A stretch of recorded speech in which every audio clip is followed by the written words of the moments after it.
নবীর উম্মত দাবি করো সুন্নাহ মানো না, নবীর অপমানে তোমার হৃদয় কাঁদে না। নবীর উম্মত দাবি করো সুন্নাহ মানো না, নবীর অপমানে তোমার হৃদয় কাঁদে না। তুমি বিজাতীয় সংস্কৃতিতে সপেছ পরাণ, তুমি বিজাতীয় সংস্কৃতিতে সপেছ পরাণ। তুমি কেমন মুসলমান, তুমি কেমন মুসলমান, ঠিক কিনা? মুসলমান দাবির নাম নাকি মানার নাম? ভাইরা আমার, ইমানদার দাবি করে আমাদের যুবকদের চেহারার দিকে তাকায় দেখবেন চুলের ডিজাইন ঠিক নাই, প্যান্ট পরছে 14 জায়গায় ছিঁড়া, আছে না নাই? সামনেও পিছনে ডানে বায়ে সব জায়গায় ছিঁড়া আর ছিঁড়া। দেখলে মনে হয় ওই টাকার অভাবে প্যান্টগুলো ছিঁড়া পড়তেছে, টাকা মনে হয় নাই।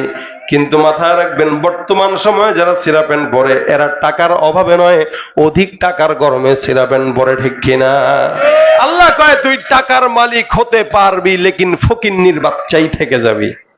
কথা বলে না? টাকার মালিক হইলেই খাওয়াও যায় না, পড়াও যায় না। টাকা থাকলেই খাওয়া যায় না, টাকা থাকলেই পড়া যায় না।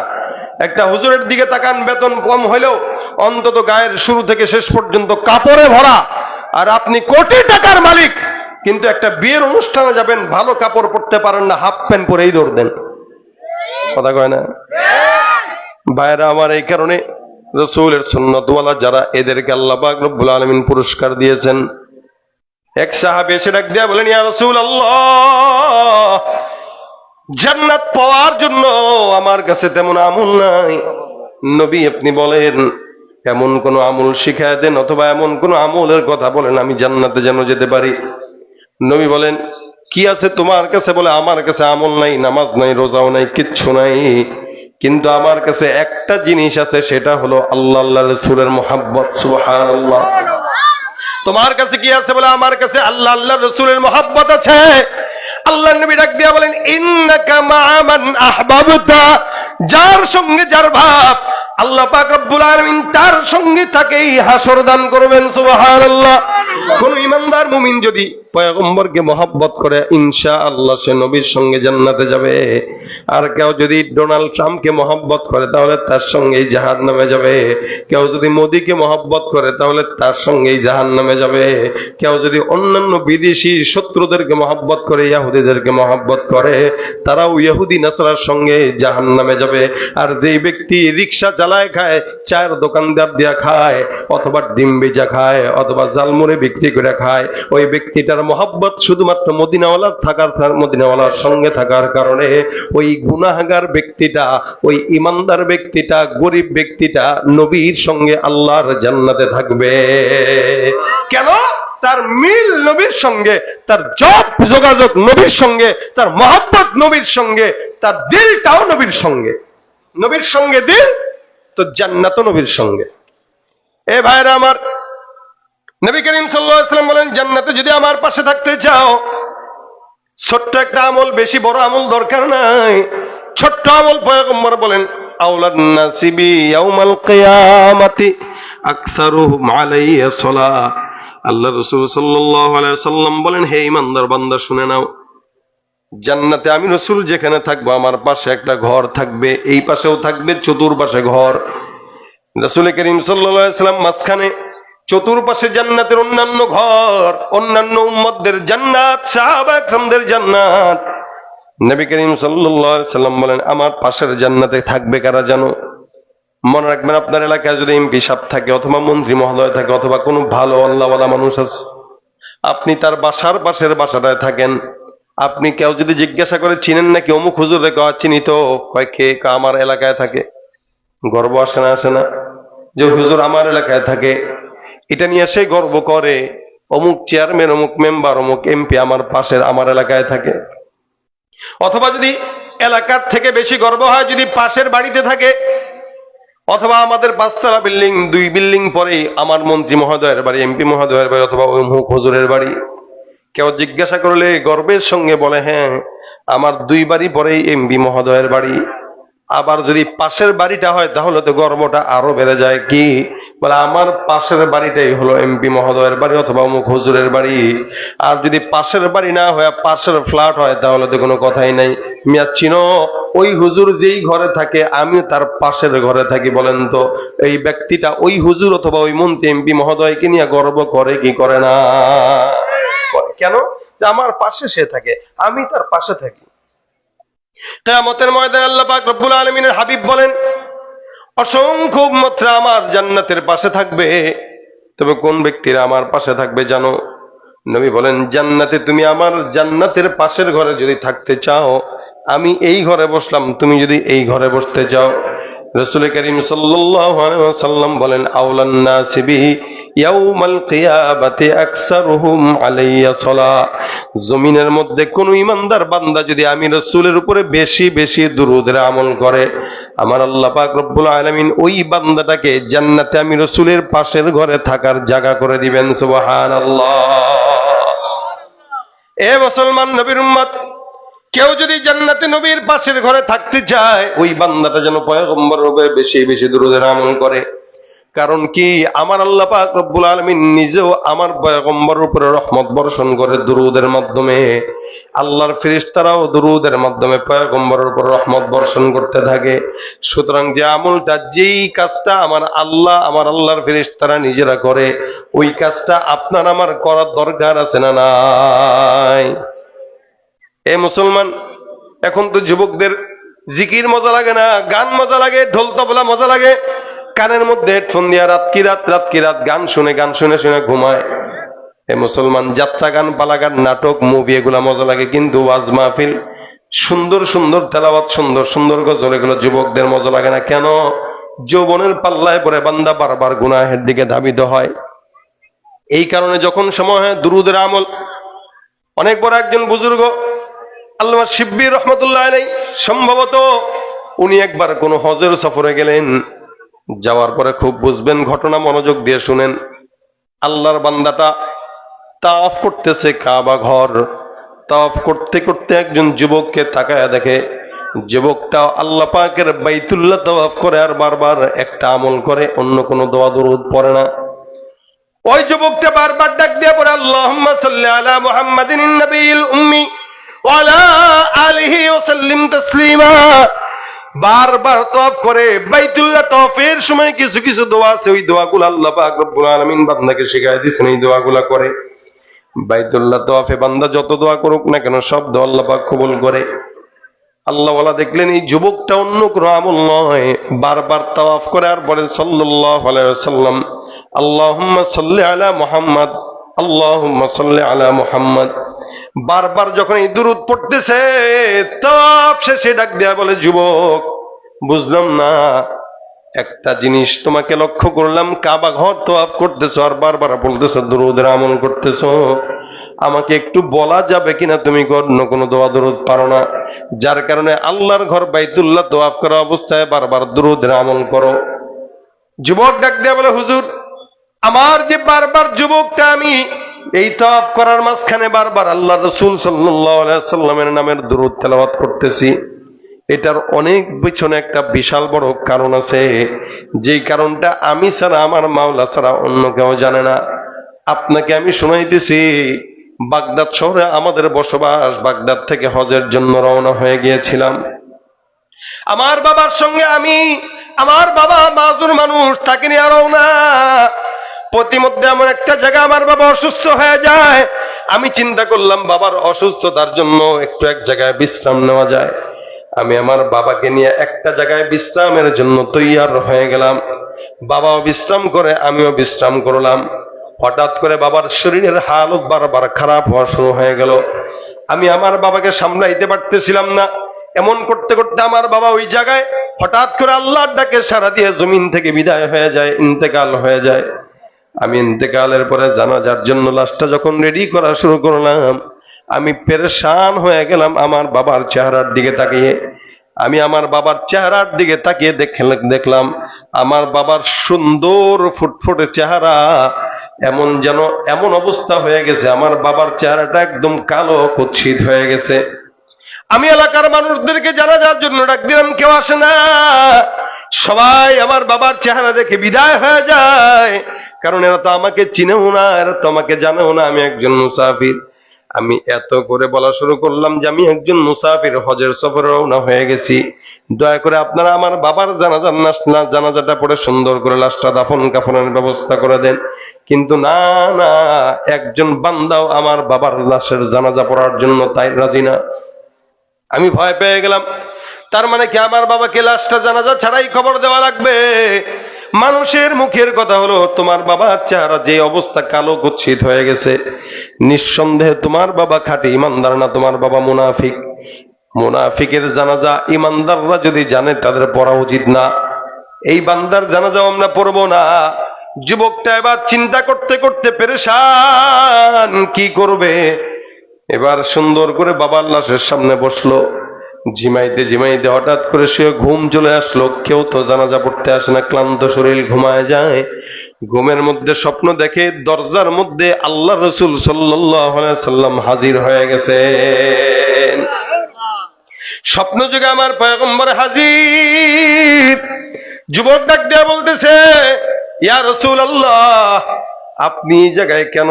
আপনি আমাকে বললেও তো পারতেন পয়গম্বর, আমি রওজার সামনে দাঁড়িয়ে যেতাম।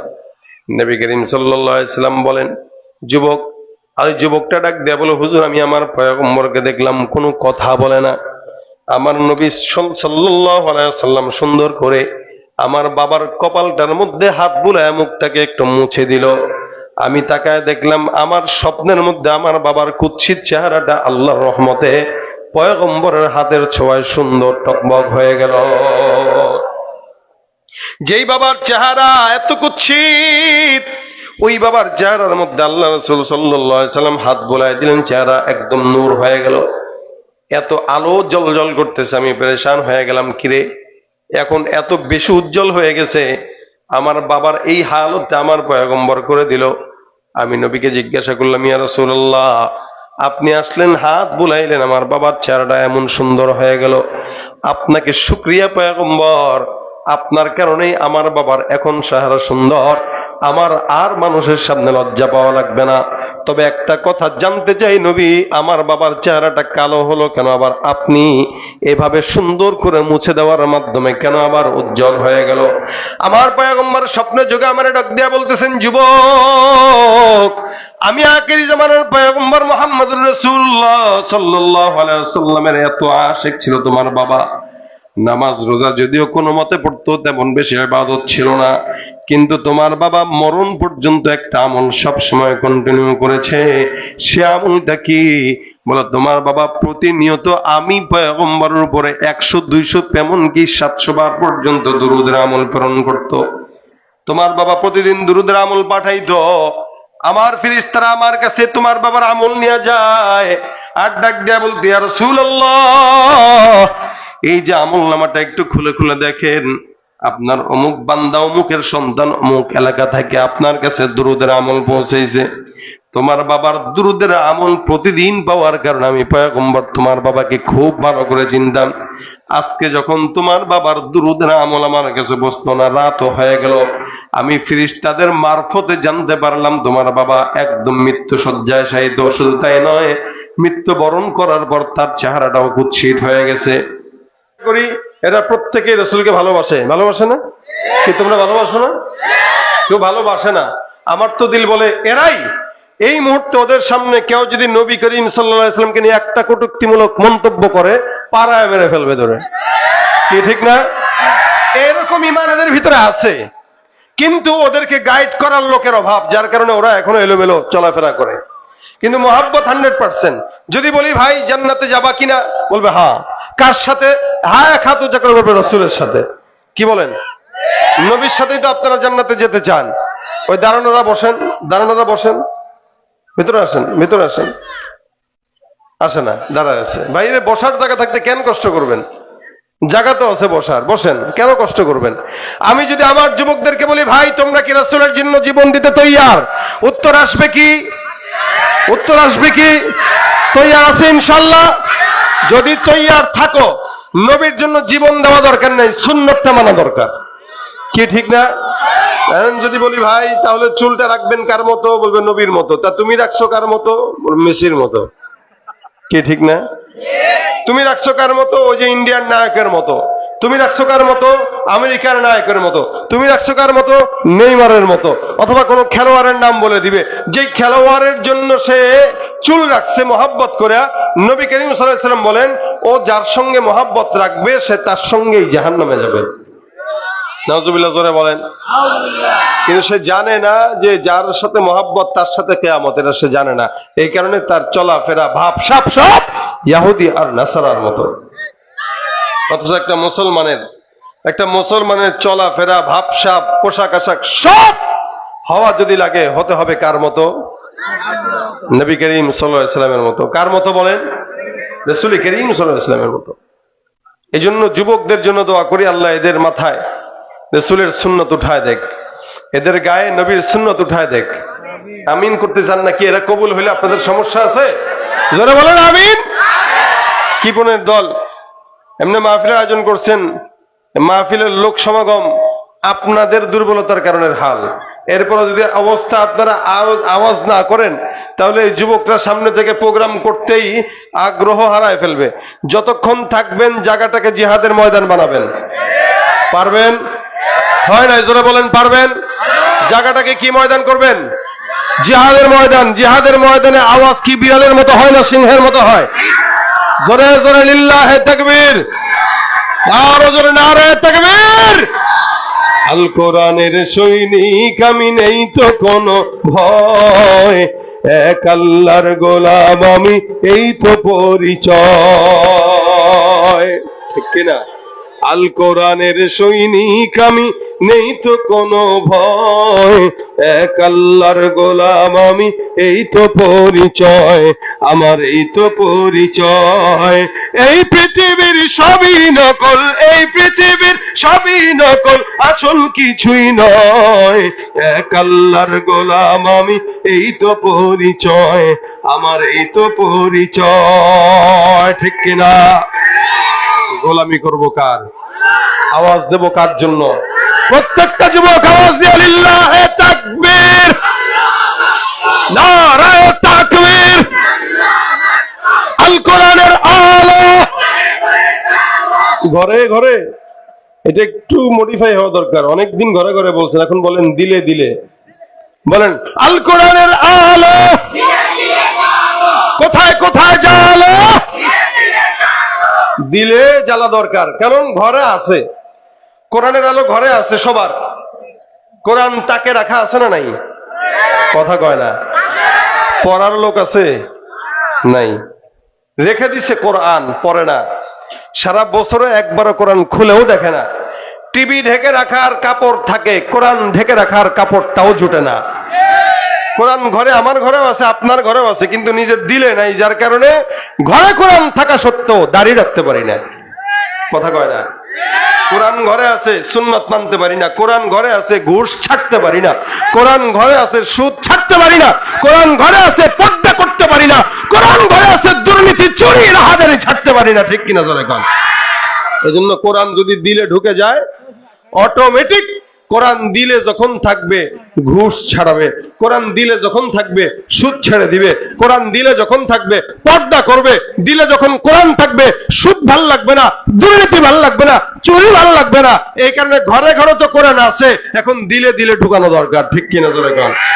আল কোরআনের আলো দিলে দিলে জ্বালো, লিল্লাহে তাকবীর। আল্লাহ পাক এই সব প্রোগ্রামের আয়োজনকে কবুল করুক, যারা বসছে তাদেরকে কবুল করুক। আমরা সবাই রাসূলের উম্মত, ঠিক কিনা? দাম বেশি না কম?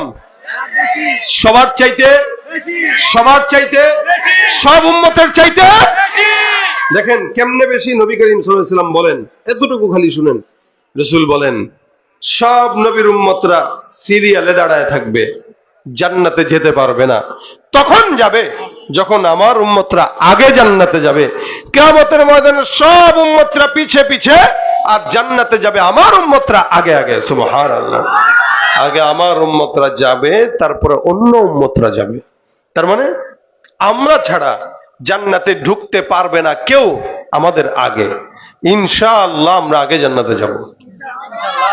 ইনশাআল্লাহ বলতে কষ্ট হয় নাকি নিজের উপর থেকে বিশ্বাস হারায় ফেলছেন যে না, যে অকাম করছি ভাই জান্নাত আর কপালে নাই? কি বিশ্বাস হারায় ফেলছেন? আপনার গুনাহ থাকতে পারে, এটা মাথায় রেখেন, আপনার গুনাহ থাকতে পারে, আমার গুনাহ থাকতে পারে, কিন্তু আল্লাহ পাকের দয়া শেষ হয় নাই। দয়া আছে না নাই? সবার আগে আমরা যাব ইনশাআল্লাহ।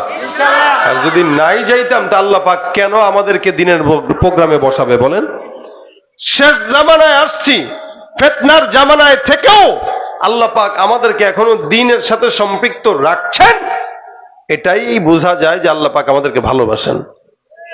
ইনশাআল্লাহ নবী করিমের উম্মত অনুযায়ী আমরা জান্নাতে যাব।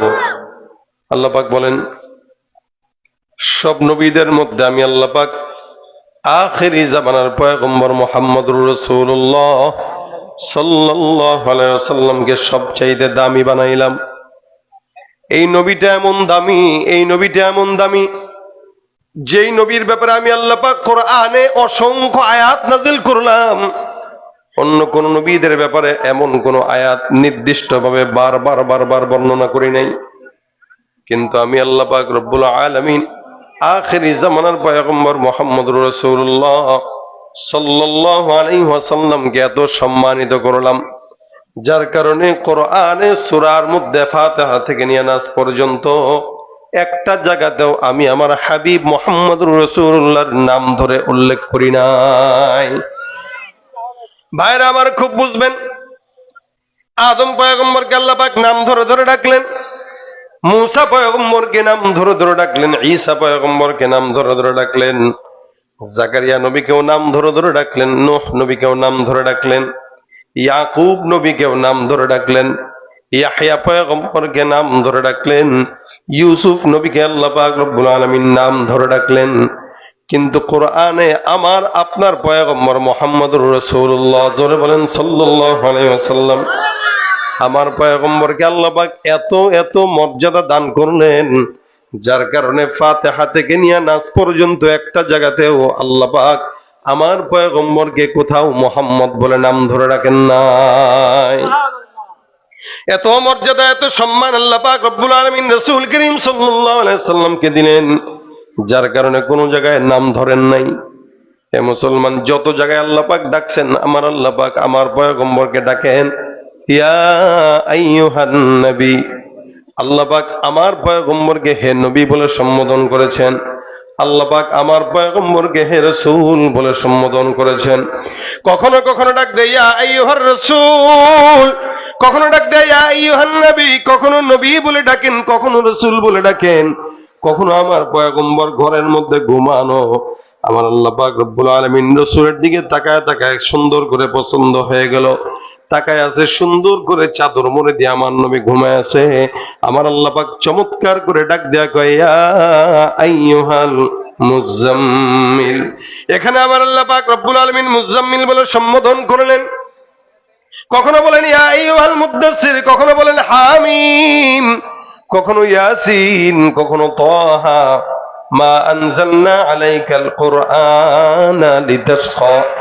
আমার আল্লাহ পাক রব্বুল আলামিন সব জায়গাতে রাসূল করিম সাল্লাল্লাহু আলাইহি ওয়াসাল্লামকে লকব দিয়া ডাকলেন, একটা জায়গাতেও শুধুমাত্র মুহাম্মদ বলে সম্বোধন করেন নাই। যেখানে মুহাম্মদ বলে উচ্চারণ করলেন ওই জায়গাটায় মুহাম্মদের পাশাপাশি আল্লাহর রাসূল শব্দটাও আল্লাহ পাক লাগায় দিছে। যেমন নাকি আমার আল্লাহ বলেন মুহাম্মাদুর রাসূলুল্লাহ, এখানে মুহাম্মদ লাগানো আবার রাসূলটাও লাগানো আছে না নাই? অন্য আয়াতে বলেন মা কানা মুহাম্মাদুন আবা আহাদিম মির রিজালিকুম ওয়ালাকির রাসূলুল্লাহ ওয়া খাতামান নাবিয়্যিন। আমার আল্লাহ পাক ডাক দিয়া বলেন আমার পয়গম্বরকে আমি আল্লাহ পাক রব্বুল আলামিন আখিরি জামানার পয়গম্বরের সাথে সাথে আমি আল্লাহ পাক পরিচয় দিয়ে দিলাম, ইনি হলেন আল্লাহর রাসূল। আর ওনার 2 নম্বর পরিচয়, ইনি হলেন আখিরি নবী, তারপরে আর কোন নবী আসবে না। আমার পয়গম্বরের পরে আর কোন নবী আসার সম্ভাবনা নাই।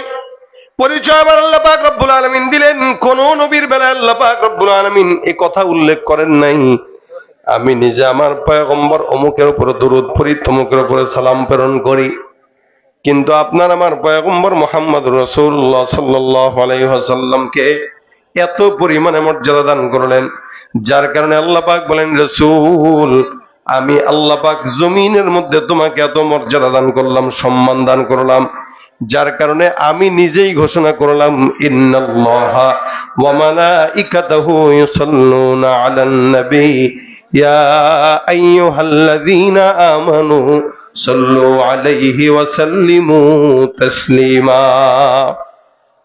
আমাদের পরিচিত একটি আয়াত, আমার আল্লাহ পাক কোরআনে ডাক দিয়া বলেন, উম্মত জমিনের মধ্যে আমি আল্লাহ রব্বুল আলামিন তোমাকে আখেরি নবীর উম্মত বানাইলাম, তোমার নবীকে কত সম্মান দান করলাম, তোমার নবী এমন দামি নবী, আমি আল্লাহ পাক নিশ্চয়ই সুন্দর করে আমি আল্লাহ পাক তার ব্যাপারে আয়াত নিলাম। কি আয়াত নিলাম? ইন্নাল্লাহা ওয়া মালাইকাতাহু, নিশ্চয়ই আল্লাহ আর আল্লাহর সব ফেরেশতার দল ওই আল্লাহ পাক রব্বুল আলামিনের পয়গম্বরের উপরে সালাম প্রেরণ করে, দুরূদ প্রেরণ করে। আমার আল্লাহ পাক রব্বুল আলামিন অন্য কোন নবীর উপরে সালাম প্রেরণ করার আয়াত নাজিল করে নাই, কিন্তু আপনার মতো আমার মতো পয়গম্বর মুহাম্মদুর রাসূলুল্লাহ সাল্লাল্লাহু আলাইহি সাল্লামের ব্যাপারে আল্লাহ বলেন, নিশ্চয়ই আমি আল্লাহ আর আমার সমস্ত ফেরেশতারা আখিরে নবী মুহাম্মদুর রাসূলুল্লাহর উপরে দুরূদের আমল করে। সুবহানাল্লাহ। আমার আল্লাহ পাক নিজে আমার পয়গম্বরের উপরে দুরূদ শরীফ প্রেরণ করে, সালাম প্রেরণ করে, শান্তি বর্ষণ করে, রহমত বর্ষণ করে। নিশ্চয়ই আল্লাহ পাক যেহেতু করে, ওই কাজটা দামি না কম দামি জোরে বলেন তো? যে কাজটা স্বয়ং আল্লাহ নিজে করে, ওই কাজটা দামি না কম দামি? এই কারণে আমার আল্লাহ ডাক দেয়া বলেন, ইয়া আইয়ুহাল্লাযীনা আমানু সাল্লু আলাইহি ওয়া সাল্লিমু তাসলিমা। হে মুমিনের দল, জমিনের মধ্যে আমি আল্লাহ যেহেতু আমার পয়গম্বরের উপরে সালাম প্রেরণ করি, তোমরা যারা নিজেরা নিজেদেরকে মুমিন বলে দাবি করো, হে মুমিনের দল, আল্লাহ পাক বলেন, ইয়া আইয়ুহাল্লাযীনা আমানু, হে ঈমানদারের দল। হে মুসলমান, খুব বুঝবেন, আপনার মতো আমার মতো নালায়েক, নাখান্দা, নাচিজ, গুনাহগার বান্দাদেরকে আল্লাহ পাক রব্বুল আলামিন ডাক দিলেন ইয়া আইয়ুহাল্লাযীনা আমানু বলে, অর্থাৎ হে মুমিনের দল। অথচ অন্য সব নবীদের উম্মতকে আল্লাহ পাক মুমিন বলে সম্বোধন করে নাই, কখনো মিসকিন, কখনো ফকির, কখনো কুলাঙ্গার, কিন্তু আমাদেরকে আল্লাহ পাক রব্বুল আলামিন মিসকিন নয় মুমিন বলে সম্বোধন করেছেন। ইমানদার, খুব বুঝবেন, আল্লাহ পাকের পছন্দের নাম হলো মুমিন, যার কারণে আল্লাহ পাক আমাদেরকে মুমিন বলেছেন। একজন মুমিনের কাজ নামাজ পড়া না ছাড়া, নামাজ পড়া।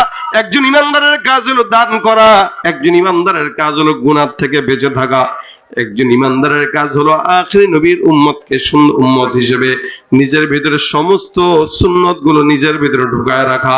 কিন্তু আমাদের দেশে যেই সকল ইমানদাররা আছে, এই প্রত্যেকটা ইমানদার নিজেকে মুমিন বলে দাবি করে, কিন্তু একজনও ইমানদার নয়, এরা বেঈমান। আমার আল্লাহ পাক রব্বুল আলামিন বলেন, ইয়া আইয়ুহাল্লাযীনা আমানু সাল্লু আলাইহি, ইয়া আইয়ুহাল্লাযীনা আমানু সাল্লু আলাইহি ওয়া সাল্লিমু তাসলিমা। হে মুমিনের দল, তোমরা মনে রাখবা, নিশ্চয়ই আমি আল্লাহ পাক রব্বুল আলামিন, নিশ্চয়ই আমার ফেরেশতা আমার পয়গম্বরদের উপর আমি আল্লাহ সহ দরুদের আমল পেশ করি। সুতরাং মুমিন তোমাদেরকে আমি আল্লাহ যাদেরকে ডাকলাম, তোমরাও ওই পয়গম্বরের উপরে দরুদ পাঠাও। যারা ইমানদার তারা আমার পয়গম্বরের সুন্নত মানে, আর যারা ইমানদার দাবি করে সুন্নত মানে না, টুপিও পরে না, দাড়িও রাখে না, পাগড়িও পরে না, নামাজও পড়ে না, আমার আল্লাহ বলেন, ওয়ামিনান নাসি মান ইয়াকুলু আমান্না বিল্লাহি ওয়া বিল ইয়াউমিল আখির ওয়া মা হুম বিমুমিনিন। মানুষের মধ্যে এমন একদল বান্দা থাকবে, যেই সমস্ত বান্দা নিজেকে মুমিন বলে দাবি করবে, আমার আল্লাহ পাক রব্বুল আলামিন বলে, হে ঈমানদার, যারা নিজেরা মুমিন দাবি করে, আখিরাতের উপরে বিশ্বাস করে, এই কথার দাবি করে, এই কথার স্বীকারোক্তি দেয়, আমি আল্লাহ ঘোষণা করলাম তারা দাবি করতে পারে, কিন্তু তারা মুমিন নয়। ওয়া মা হুম বিমুমিনিন, এরা মুমিন নয়, এরা সব হলো উপরে মুসলমান দাবি করে, মুমিন দাবি করে, অন্তরের দিক থেকে সব হলো মুনাফিক, বেঈমান। ঠিক কিনা? ইমানদার দাবি করে সুন্নাত মানে না, নামাজ পড়ে না, দাড়িও রাখে না, ঘুষ খায়, সুদ খায়, এমন কোন অন্যায় নাই, এমন কোন অবিচার নাই যে অন্যায়টা সেই বান্দাটা করে না। আমার আল্লাহ বলেন দাবির নাম কামিয়াবি না, ক্বালু সামি'না ওয়া আতা'না। যারা ইমানদার তারা বলবে আমরা শুনবো, যা শুনবো তাই মানবো। আর বেঈমানদার হালত হইল এক কান দিয়া শুনে আরেক কান দিয়া ছাগলের মতো বের করে দেয়। ঠিক কিনা ভাইরা আমার? ইমানদার দাবি করার নাম না, এটা মানার নাম। এই জন্য আমাদের আকাবির বুজুর্গরা বলতেন আকার মানুগি তো বানুগি, কেউ মানে যদি তাহলে আল্লাহ পাক তাকে বানায় দেয়। কোন বান্দা যদি না মানে ওর শয়তানের মধ্যে তার মধ্যে পার্থক্য নাই। আল্লাহ পাক রব্বুল আলামিন বান্দাকে যে হুকুম আহকাম দিয়েছেন এগুলো পুঙ্খানুপুঙ্খানু মানার নাম হলো কামিয়াব। এ মুসলমান, আল্লাহ বলেন হে ঈমানদার, তোমরা যারা মুমিন দাবি করো, আমি আল্লাহ পাক রব্বুল আলামিন বললাম যদি ঈমানদার হও, যেই পয়গম্বরের উপরে আমি আল্লাহ নিজে আমল করি, সালাম প্রেরণ করি, দরুদ প্রেরণ করি, রহমত বর্ষণ করি, তোমরাও ওই পয়গম্বরের উপরে দরুদ আর রহমত বর্ষণ করো। সুবহানাল্লাহ। আল্লাহ পাক নিজে এই আমলটা আল্লাহ নিজে আল্লাহ পাক করেন, এবং শুধু আল্লাহ একা নয়, আল্লাহর ফেরেশতারা সহ করে। সুবহানাল্লাহ। আমরা তো মনে করলাম শুধুমাত্র উম্মত দাবি করলাম হয়ে গেলাম। না না, উম্মত দাবি করার নাম নয়, এটা মানার নাম। উম্মত দাবি করার নাম নয়, বুঝার নাম। উম্মত দেখা যায় কিন্তু আসলে ভিতরে পয়গম্বরের মহব্বত নাই, সুন্নত নাই। নবীর উম্মত দাবি করে, নবীর আশিক দাবি করে, দাড়ি রাখে না, পাগড়ি পরে না, সুন্নত মানে না, মেসওয়াক করে না। আসলে এরা মুসলমান হতে পারে, দাবি করতে পারে, আশিক দাবি করতে পারে, সুন্নতওয়ালা দাবি করতে পারে, কিন্তু দাবি করার নামে সাথে সাথে মুসলমান হতে পারে না। কারণ দাবি করেনওয়ালা লোক সমাজের মধ্যে 100-র ভিতরে 90% বেশি, বাকি 10% যারা দাবি করে না কিন্তু আসলেই ঈমানদার। আরে ঈমানদার যারা, সুন্নতওয়ালা যারা, এদের দাবি করা লাগে না, চেহারা দেখলেই বোঝা যায়। দেখবেন বাজারে আম কিনতে যাবেন, আম যখন খরিদ করতে যান, উপরের কালার অথবা ঘ্রাণ, দুইটা জিনিসের একটা জিনিস দেখলে বোঝা যায় আমটা ভালো না খারাপ, ঠিক কিনা? অন্তত রংটা সুন্দর হতে হবে অথবা কালারটা, ঘ্রাণটা সুন্দর হবে। এখন যে আমের কালারও সুন্দর না, ঘ্রাণও সুন্দর না, মাগ না দিলেও তো বুদ্ধিমান মানুষ ওই আম নেয় না। এ মুসলমান সমাজে কতগুলা মানুষ আপনারা বসা। কোন বান্দা যদি নিজেকে ঈমানদার, মুমিন, মুসলমান, সুন্নতওয়ালা দাবি করে, ওই বান্দার ঘ্রাণ আলাদা থাকবে, ওই বান্দার রং আলাদা থাকবে, কালার আলাদা থাকবে। একজন ঈমানদারের কালার কি আল্লাহ পাক বলেন সীমাহুম ফি বুজুহিহিম মিন আথারিস সুজুদ। একটা বান্দার, ঈমানওয়ালা বান্দার রংটা থাকবে, বান্দার চেহারার দিকে তাকাইলেই সেজদার আলাদা নূর, বরকত, প্রকাশ পাওয়া যাবে। বান্দার সেজদার চেহারার দিকে তাকান, কপালের দিকে তাকাইলেই সেজদার আলামত দেখা যায়, বান্দার চেহারার দিকে তাকাইলেই সুন্নতের আলামত দেখা যায়। এই কারণে বিশ্বাস করেন, বলা লাগে না আমি নবীর আশিক। কোন ঈমানদার যদি আশিক হয়, ওই বান্দা ঈমানদারের চেহারার উপরেও সুন্নতের ঘ্রাণ আর কালার দেখা যাওয়া যাবে, ঠিক কিনা জোরে কর। নবীর উম্মত দাবি করো, সুন্নাহ মানো না, নবীর অপমানে তোমার হৃদয় কাঁদে না। নবীর উম্মত দাবি করো, সুন্নাহ মানো না, নবীর অপমানে তোমার হৃদয় কাঁদে না। তুমি বিজাতীয় সংস্কৃতিতে সপেছ পরাণ, তুমি বিজাতীয় সংস্কৃতিতে সপেছ পরাণ। তুমি কেমন মুসলমান, তুমি কেমন মুসলমান, ঠিক কিনা? মুসলমান দাবির নাম নাকি মানার নাম? ভাইরা আমার, ঈমানদার দাবি করে আমাদের যুবকদের চেহারার দিকে তাকায় দেখবেন চুলের ডিজাইন ঠিক নাই, প্যান্ট পরছে 14 জায়গায় ছিঁড়া, আছে না নাই? সামনেও পিছনে ডানে বায়ে সব জায়গায় ছিঁড়া আর ছিঁড়া। দেখলে মনে হয় ওই টাকার অভাবে প্যান্টগুলো ছিঁড়া পড়তেছে, টাকা মনে হয় নাই। কিন্তু মাথায় রাখবেন, বর্তমান সময়ে যারা ছিঁড়া প্যান্ট পরে এরা টাকার অভাবে নয়, অধিক টাকার গরমে ছিঁড়া প্যান্ট পরে, ঠিক কিনা? আল্লাহ কয় তুই টাকার মালিক হতে পারবি, লেকিন ফকিন্নির বাচ্চাই থেকে যাবি। কথা বলে না? টাকার মালিক হইলেই খাওয়াও যায় না, পড়াও যায় না। টাকা থাকলেই খাওয়া যায় না, টাকা থাকলেই পড়া যায় না। একটা হুজুরের দিকে তাকান, বেতন কম হইলেও অন্তত গায়ের শুরু থেকে শেষ পর্যন্ত কাপড়ে ভরা। আর আপনি কোটি টাকার মালিক, কিন্তু একটা বিয়ের অনুষ্ঠানে যাবেন, ভালো কাপড় পরতে পারেন না, হাফ প্যান্ট পরেই দৌড় দেন। কথা কয় না ভাইরা আমার? এই কারণে রাসূলের সুন্নাতওয়ালা যারা, এদেরকে আল্লাহ পাক রব্বুল আলামিন পুরস্কার দিয়েছেন। এক সাহাবী এসে ডাক দিয়া বলেন, ইয়া রাসূলুল্লাহ, জান্নাত পাওয়ার জন্য আমার কাছে তেমন আমল নাই, নবী আপনি বলেন এমন কোন আমল শিখায় দেন, অথবা এমন কোন আমলের কথা বলেন আমি জান্নাতে যেন যেতে পারি। নবী বলেন, কি আছে তোমার কাছে? বলে, আমার কাছে আমল নাই, নামাজ নাই, রোজাও নাই, কিচ্ছু নাই, কিন্তু আমার কাছে একটা জিনিস আছে, সেটা হলো আল্লাহ আল্লাহ রাসূলের মুহাব্বত। সুবহানাল্লাহ। তোমার কাছে কি আছে? বলে, আমার কাছে আল্লাহ আল্লাহ রাসূলের মুহাব্বত আছে। আল্লাহর নবী ডাক দিয়া বলেন, ইন্নাকা মা'a মান আহবাবতা, যার সঙ্গে যার ভাব আল্লাহ পাক রব্বুল আলামিন তার সঙ্গে তাকেই হাসর দান করবেন। সুবহানাল্লাহ। কোন ইমানদার মুমিন যদি পয়গম্বরকে মহব্বত করে, ইনশাআল্লাহ সে নবীর সঙ্গে জান্নাতে যাবে। আর কেউ যদি ডোনাল্ড ট্রাম্পকে মহব্বত করে, তাহলে তার সঙ্গেই জাহান্নামে যাবে। কেউ যদি মোদিকে মহব্বত করে, তাহলে তার সঙ্গেই জাহান্নামে যাবে। কেউ যদি অন্যান্য বিদেশি শত্রুদেরকে মহব্বত করে, ইহুদিদেরকে মহব্বত করে, তারাও ইহুদি নাসারার সঙ্গে জাহান্নামে যাবে। আর যেই ব্যক্তি রিকশা চালায় খায়, চায়ের দোকানদার দিয়া খায়, অথবা ডিম বেচা খায়, অথবা জালমুড়ি বিক্রি করে খায়, ওই ব্যক্তিটার মহব্বত শুধুমাত্র মদিনাওয়ালার সঙ্গে থাকার কারণে ওই গুনাহগার ব্যক্তিটা, ওই ইমানদার ব্যক্তিটা, গরিব ব্যক্তিটা নবীর সঙ্গে আল্লাহর জান্নাতে থাকবে। কেন? তার মিল নবীর সঙ্গে, তার যোগাযোগ নবীর সঙ্গে, তার মহব্বত নবীর সঙ্গে, তার দিলটাও নবীর সঙ্গে। নবীর সঙ্গে দিল তো জান্নাতও নবীর সঙ্গে। এ ভাইরা আমার, নবী করিম সাল্লাল্লাহু আলাইহি ওয়াসাল্লাম বলেন, জান্নাতে যদি আমার পাশে থাকতে চাও, ছোট্ট একটা আমল, বেশি বড় আমল দরকার নাই, ছোট্ট আমল। পয়গম্বর বলেন, আউলান নাসি বি ইয়াউমাল কিয়ামাতি আকসারুহুম আলাইয়া সালাহ। আল্লাহ রাসূল সাল্লাল্লাহু আলাইহি ওয়াসাল্লাম বলেন, হে ঈমানদার বান্দা শুনে নাও, জান্নাতে আমি রাসূল যেখানে থাকবো, আমার পাশে একটা ঘর থাকবে, এই পাশেও থাকবে, চতুর্পাশে ঘর। রাসূল করিম সাল্লাল্লাহু আলাইহি ওয়াসাল্লাম মাঝখানে, চতুর্পাশে জান্নাতের অন্যান্য ঘর, অন্যান্য উম্মতদের জান্নাত, সাহাবা کرامদের জান্নাত। নবী করিম সাল্লাল্লাহু আলাইহি ওয়াসাল্লাম বলেন, আমার পাশের জান্নাতে থাকবে কারা জানো? মনে রাখবেন, আপনার এলাকায় যদি এমপি সাহেব থাকে, অথবা মন্ত্রী মহোদয় থাকে, অথবা কোনো ভালো আল্লাহওয়ালা মানুষ আছে, আপনি তার বাসার পাশের বাসাটায় থাকেন। আপনি কেউ যদি জিজ্ঞাসা করে, চিনেন নাকি অমুক হুজুরে? চিনি তো। কয় কে? আমার এলাকায় থাকে। গর্ব আসে না? আসে না যে হুজুর আমার এলাকায় থাকে? এটা নিয়ে সে গর্ব করে, অমুক চেয়ারম্যান, অমুক মেম্বার, অমুক এমপি আমার পাশের, আমার এলাকায় থাকে। অথবা যদি এলাকার থেকে বেশি গর্ব হয় যদি পাশের বাড়িতে থাকে, অথবা আমাদের 5 তলা বিল্ডিং, 2 বিল্ডিং পরেই আমার মন্ত্রী মহোদয়ের বাড়ি, এমপি মহোদয়ের বাড়ি, অথবা অমুক হুজুরের বাড়ি।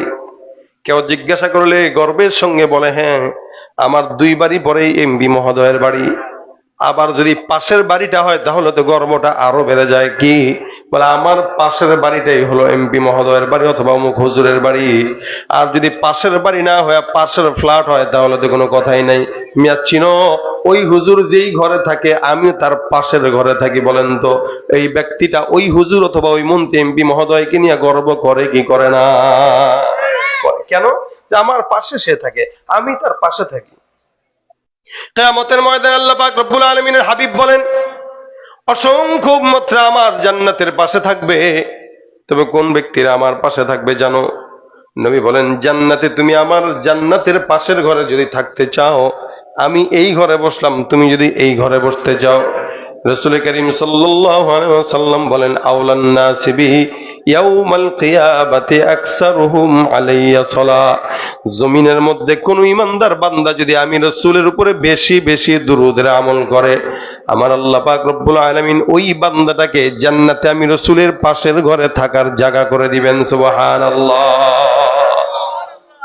এ মুসলমান নবীর উম্মত, কেউ যদি জান্নাতে নবীর পাশের ঘরে থাকতে চায়, ওই বান্দাটা যেন পয়গম্বরের উপরে বেশি বেশি দুরূদের আমল করে। কারণ কি, আমার আল্লাহ পাক রব্বুল আলামিন নিজেও আমার পয়গম্বরের উপরে রহমত বর্ষণ করে দুরূদের মাধ্যমে। আল্লাহর ফেরেশতারাও দুরূদের মাধ্যমে পয়গম্বরের উপর রহমত বর্ষণ করতে থাকে। সুতরাং যে আমলটা, যেই কাজটা আমার আল্লাহর ফেরেশতারা নিজেরা করে, ওই কাজটা আপনার আমার করার দরকার আছে না নাই? এ মুসলমান, এখন তো যুবকদের জিকির মজা লাগে না, গান মজা লাগে, ঢোল তবলা মজা লাগে, কানের মধ্যে হেডফোন দিয়া রাত কি রাত গান শুনে শুনে ঘুমায়। এ মুসলমান, যাত্রা গান, পালা গান, নাটক, মুভি এগুলা মজা লাগে, কিন্তু ওয়াজ মাহফিল, সুন্দর সুন্দর তেলাওয়াত, সুন্দর সুন্দর গজল, এগুলো যুবকদের মজা লাগে না কেন? যৌবনের পাল্লায় পরে বান্দা বারবার গুনাহের দিকে ধাবিত হয়। এই কারণে যখন সময় হয় দুরূদের আমল। অনেক বড় একজন বুজুর্গ আল্লামা শিবলী রহমতুল্লাহ আলাইহি, সম্ভবত উনি একবার কোন হজের সফরে গেলেন। যাওয়ার পরে খুব বুঝবেন ঘটনা, মনোযোগ দিয়ে শুনেন। আল্লাহর বান্দাটা তাওয়াফ করতেছে কাবা ঘর। তাওয়াফ করতে করতে একজন যুবককে তাকায়া দেখে। যুবকটা আল্লাহ পাকের বাইতুল্লাহ তাওয়াফ করে আর বারবার একটা আমল করে, অন্য কোনো দোয়া দরুদ পড়ে না। ওই যুবকটা বারবার ডাক দিয়ে পড়ে, আল্লাহুম্মা সাল্লি আলা মুহাম্মাদিন নবিয়্যিল উম্মি ওয়া আলা আলিহি ওয়া সাল্লিম তাসলিমা। বারবার তওয়াফ করে। বাইতুল্লাহ তওয়াফের সময় কিছু কিছু দোয়া আছে, ওই দোয়াগুলো আল্লাহ পাক রব্বুল আলামিন বান্দাকে শিখায় দিয়েছেন, এই দোয়াগুলো করে।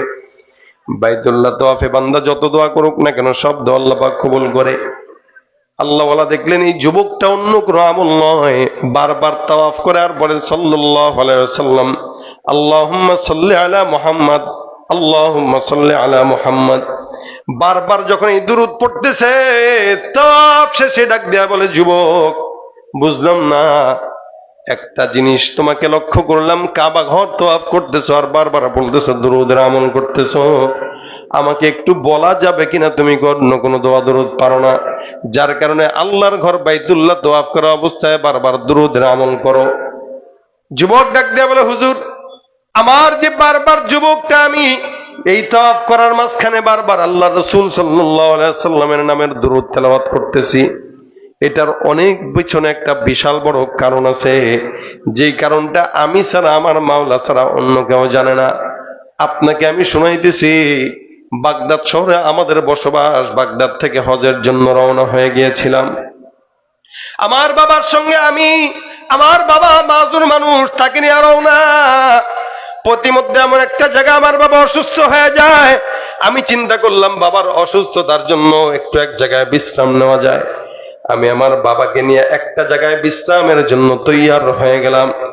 বাবাও বিশ্রাম করে, আমিও বিশ্রাম করলাম। হঠাৎ করে বাবার শরীরের হালত বারবার খারাপ হওয়া শুরু হয়ে গেল। আমি আমার বাবাকে সামলাইতে পারতেছিলাম না। এমন করতে করতে আমার বাবা ওই জায়গায় হঠাৎ করে আল্লাহর ডাকে সাড়া দিয়ে জমিন থেকে বিদায় হয়ে যায়, ইন্তেকাল হয়ে যায়। আমি ইন্তেকালের পরে জানাজার জন্য লাশটা যখন রেডি করা শুরু করলাম, আমি পেরেশান হয়ে গেলাম আমার বাবার চেহারার দিকে তাকিয়ে। আমি আমার বাবার চেহারার দিকে তাকিয়ে দেখলাম আমার বাবার সুন্দর ফুটফুটে চেহারা এমন অবস্থা হয়ে গেছে, আমার বাবার চেহারাটা একদম কালো কুৎসিত হয়ে গেছে। আমি এলাকার মানুষদেরকে জানাজার জন্য ডাক দিলাম, কেউ আসে না। সবাই আমার বাবার চেহারা দেখে বিদায় হয়ে যায়, কারণ এরা তো আমাকে চিনেও না, এরা তো আমাকে জানেও না আমি একজন মুসাফির। আমি এত করে বলা শুরু করলাম যে আমি একজন মুসাফির, হজের সফরে রওনা হয়ে গেছি, দয়া করে আপনারা আমার বাবার জানাজাটা পড়ে সুন্দর করে লাশটা দাফন কাফনের ব্যবস্থা করে দেন। কিন্তু না না, একজন বান্দাও আমার বাবার লাশের জানাজা পড়ার জন্য তাই রাজি না। আমি ভয় পেয়ে গেলাম। তার মানে কি আমার বাবাকে লাশটা জানাজা ছাড়াই খবর দেওয়া লাগবে? মানুষের মুখের কথা হলো তোমার বাবার চেহারা যে অবস্থা কালো কুৎসিত হয়ে গেছে, নিঃসন্দেহে তোমার বাবা খাঁটি ইমানদার না, তোমার বাবা মুনাফিক। মুনাফিকের জানাজা ইমানদাররা যদি জানে তাদের পড়া উচিত না। এই বান্দার জানাজাও আমরা পড়বো না। যুবকটা এবার চিন্তা করতে করতে পেরেশান, কি করবে। এবার সুন্দর করে বাবার লাশের সামনে বসলো। ঝিমাইতে ঝিমাইতে হঠাৎ করে সে ঘুম চলে আসলো। কেউ তো জানাজা পড়তে আসে না, ক্লান্ত শরীর ঘুমায় যায়। ঘুমের মধ্যে স্বপ্ন দেখে দরজার মধ্যে আল্লাহ রাসূল সাল্লাল্লাহু আলাইহি সাল্লাম হাজির হয়ে গেছে। স্বপ্ন যুগে আমার পয়গম্বর হাজির। যুবক ডাক দেয়া বলতেছে, ইয়া রাসূলুল্লাহ, আপনি এই জায়গায় কেন? আপনি আমাকে বললেও তো পারতেন পয়গম্বর, আমি রওজার সামনে দাঁড়িয়ে যেতাম। নবী করিম সাল্লাল্লাহু আলাইহি সাল্লাম বলেন, যুবক, আর যুবকটা ডাক দেয়া বলে, হুজুর আমি আমার পয়গম্বরকে দেখলাম কোনো কথা বলে না। আমার নবী সাল্লাল্লাহু আলাইহি সাল্লাম সুন্দর করে আমার বাবার কপালটার মধ্যে হাত বুলায় মুখটাকে একটু মুছে দিল। আমি তাকায় দেখলাম আমার স্বপ্নের মধ্যে আমার বাবার কুৎসিত চেহারাটা আল্লাহর রহমতে পয়গম্বরের হাতের ছোঁয়ায় সুন্দর টকবক হয়ে গেল। যেই বাবার চেহারা এত কুৎসিত, ওই বাবার চেহারার মধ্যে আল্লাহ রাসূল সাল্লাল্লাহু আলাইহি সাল্লাম হাত বুলায় দিলেন, চেহারা একদম নূর হয়ে গেল। এত আলো জ্বলজ্বল করতেছে, আমি পেরেশান হয়ে গেলাম, কিরে এখন এত বেশি উজ্জ্বল হয়ে গেছে, আমার বাবার এই হালতটা আমার পয়গম্বর করে দিল। আমি নবীকে জিজ্ঞাসা করলাম, ইয়া রাসূলুল্লাহ, আপনি আসলেন, হাত বুলাইলেন, আমার বাবার চেহারাটা এমন সুন্দর হয়ে গেল। আপনাকে শুকরিয়া পয়গম্বর, আপনার কারণেই আমার বাবার এখন চেহারা সুন্দর, আমার আর মানুষের সামনে লজ্জা পাওয়া লাগবে না। তবে একটা কথা জানতে চাই নবী, আমার বাবার চেহারাটা কালো হলো কেন, আবার আপনি এভাবে সুন্দর করে মুছে দেওয়ার মাধ্যমে কেন আবার উজ্জ্বল হয়ে গেল? আমার পয়গম্বর স্বপ্নে যোগে আমার ডাক দিয়া বলতেছেন, যুবক, আমি আখিরি জামানার পয়গম্বর মুহাম্মদুর রাসূলুল্লাহ সাল্লাল্লাহু আলাইহি ওয়াসাল্লামের এত আশিক ছিল তোমার বাবা। নামাজ রোজা যদিও কোনো মতে পড়তো, তেমন বেশি ইবাদত ছিল না, কিন্তু তোমার বাবা মরণ পর্যন্ত একটা আমল সব সময় কন্টিনিউ করেছে। সে আমলটা কি? বলে তোমার বাবা প্রতিনিয়ত আমি পয়গম্বরের উপরে 100, 200, এমনকি 700 বার পর্যন্ত দুরূদের আমল প্রেরণ করত। তোমার বাবা প্রতিদিন দুরূদের আমল পাঠাইতো। আমার ফেরেশতারা আমার কাছে তোমার বাবার আমল নিয়ে যায়, আর ডাক দেয়া বলতে, ইয়া রাসূলুল্লাহ, এই যে আমল নামাটা একটু খুলে খুলে দেখেন, আপনার অমুক বান্দা অমুকের সন্তান অমুক এলাকা থেকে আপনার কাছে দুরূদের আমল পৌঁছেছে। তোমার বাবার দুরূদের আমল প্রতিদিন পাওয়ার কারণে আমি পয়গম্বর তোমার বাবাকে খুব ভালো করে চিনতাম। আজকে যখন তোমার বাবার দুরূদের আমল আমার কাছে বসতো না, রাতও হয়ে গেল, আমি ফেরেশতাদের মারফতে জানতে পারলাম তোমার বাবা একদম মৃত্যু শয্যায় শায়িত। শুধু তাই নয়, মৃত্যুবরণ করার পর তার চেহারাটাও কুৎসিত হয়ে গেছে। আমি চিন্তা করলাম তোমার বাবার সুপারিশের জন্য আমার যাওয়া দরকার, যার কারণে আমি তোমার বাবাকে আল্লাহর দরবারে মঞ্জুর করানোর জন্য চলে আসলাম। যুবক ডাক দিয়া বলেন, এ বুজুর্গ, আপনি কে? আমি আপনাকে চিনি না, জানি না, তবে আমি স্বপ্নের মধ্যে আমার পয়গম্বরকে স্পষ্ট দেখলাম আমার বাবার মাথায় হাত বুলাইতে, আর আমি ঘুম থেকে জেগে তাকায় দেখি আমার বাবার কুৎসিত চেহারা আর নাই। আমার বাবার কুৎসিত চেহারাটা আলো আলো আর নূর দিয়া ভরপুর হয়ে গেছে। আমার আল্লাহ পাক রব্বুল আলামিনের পয়গম্বর এত দামি, আমার আল্লাহ পাক রব্বুল আলামিনের রুবুবিয়ত যত জায়গায় আছে, আল্লাহর নবী সাল্লাল্লাহু আলাইহি সাল্লামের নবুবিয়ত তত জায়গায় আছে। जहां तक है रबूबियत खुदा की, वहां तक है रिसालत मुस्तफा की, वहां तक है नबूवत मुस्तफा की। আমার পয়গম্বর সাল্লাল্লাহু আলাইহি ওয়াসাল্লামকে স্বপ্ন যুগে বলে গেছে, আমি তাকা ঘুমের থেকে জেগে যখন একজনকে বললাম, ভাই আপনার সেনা আমরা আমার বাবার জানাজার লাশটা জানাজা দিয়ে দেই, দাফনের ব্যবস্থা করে দেই, আমি তাকায় দেখলাম কোত্থেকে যেন গাইবী ভাবে লক্ষ লক্ষ মানুষ আমার বাবার জানাজার জন্য রেডি হয়ে গেছে। যেই বাবার জানাজার নামাজ কেউ পড়তে রাজি হয় না, এখন থেকে তাকায় লোকের অভাব নাই। আমার বাবার লাশটা দাফন দিয়ে দিলাম, সুন্দর করে আমি মক্কায় চলে আসলাম। আল্লাহর কসম, আমি মক্কায় আসার পর থেকে যতবার তাওয়াফ করলাম ততবার আমি এই দুরূদটাই পড়লাম। আমার দিলের মধ্যে এমন বিশ্বাস হয়ে গেল যে দুরূদের বরকতে আমার বাবার মতো গুনাহগার বান্দা নিশ্চিত জাহান্নাম থেকে আমার বাবা জান্নাত পেয়ে গেল। তার মানে বোঝা গেল ওই দুরূদটা বান্দার বিপদের মধ্যে কাজে আসে, যার কারণে নবী করিম সাল্লাল্লাহু আলাইহি ওয়াসাল্লাম বলেন, হে বান্দা, যারা ঈমানদার, যারা মুমিন, এই বান্দা যদি একবার দুরূদের আমল করে, আমার আল্লাহ ওই বান্দার উপরে 10 বার রহমত নাজিল করবেন। সুবহানাল্লাহ। একবার যদি কোন ইমানদার দুরূদের আমল করে, আল্লাহর হাবিব বলেন, নিশ্চয়ই কোন ইমানদার বান্দা যদি একবার দুরূদ পড়ে, আল্লাহ পাক রব্বুল আলামিন ওই বান্দার উপরে 10 বার রহমত নাজিল করে দেন। মান সাল্লা আলাইয়া সালাতান ওয়াহিদাতান সাল্লাল্লাহু আলাইহি আশারা, কেউ একবার পড়বে রহমত হবে কয়টা? জোরে বলে কয়টা? 10টা। শুধু তাই না, অন্য হাদিসে নবী বলেন একবার পড়বে 10টা গুনাহ মাফ, 10 বার সম্মান বুলন্দ হয়ে যাবে। সুবহানাল্লাহ। এই জন্য মুসলমান নবীর উম্মতেরা আমার, যখন যেখানে বসেন না কেন, হাতের কাজ আছে, পায়ের কাজ আছে, জবানের কাজ নাই। জবানের কাজ যদি একটা বানায় নিতে পারে, আপনার আমার জিন্দেগি সফল। কি? সাল্লাল্লাহু আলাইহি ওয়াসাল্লাম, সাল্লাল্লাহু আলাইহি ওয়াসাল্লাম, সাল্লাল্লাহু আলাইহি ওয়াসাল্লাম। কেউ যদি একবার পরে আল্লাহ পাক রহমত নাজিল করে, কেউ যদি বারবার পরে আল্লাহ পাক ওই বান্দাকে পয়গম্বরের সুপারিশ মঞ্জুর করায় দেয়। শুধু তাই নয়, নবীর হাদিস অনুযায়ী যেই বান্দা যত বেশি বেশি দুরূদের আমল করবে, আমার আল্লাহ পাক ওই বান্দাকে পয়গম্বরের ঘরের কিনারায় আশ্রয় দিবে। সুবহানাল্লাহ। এই জন্য রাসূলের শানে দুরূদ পড়ব তো ইনশাআল্লাহ। যখন সময় হয় লম্বা দুরূদ পড়তে যদি কষ্ট হয়, ছোট্ট দুরূদ সাল্লাল্লাহু আলাইহি ওয়াসাল্লাম বলেন। সাল্লাল্লাহু, মহিলাদেরকেও শিখায় দিবেন, বিবিদেরকেও শিখায় দিবেন, বাচ্চাদেরকে শিখায় দিবেন। আপনি